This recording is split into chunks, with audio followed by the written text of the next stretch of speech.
Option, तुम ठीक हो ना? आमिर, मैं ठीक हूँ।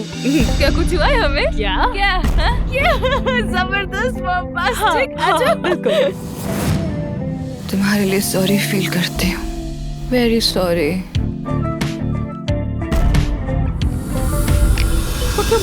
उठो, जल्दी उठो। आमिर यही था। उठो। Good morning. Good morning. Doctor, patient की उम्र 22 साल है। जब भी एक्साइटेड होती है तो इसका चेहरा लाल हो जाता है। इसका ताल्लुक दिल से भी हो सकता है। इंसान अक्सर अपने जज्बात को छुपाना चाहता है, मैं समझ सकती हूँ। और मसलन झूठ बोलने पर भी। ठीक कहा ना?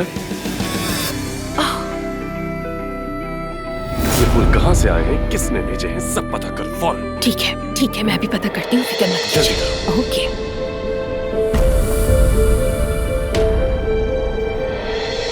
मैं अफसून के पास जा रहा हूँ। उसने हॉस्पिटल के लिए कुछ चीजें मंगवाई हैं, उन्हें फिक्स करेंगे। मशूरा मांगा था तो मैंने हाँ कर दी। तुम्हें आमिर की तवज्जो अच्छी लगती है ना? दरअसल मुझे उसकी तवज्जो नहीं बल्कि मोहब्बत अच्छी लगती है। मेरी मोहब्बत भी उसे ताकत देती है।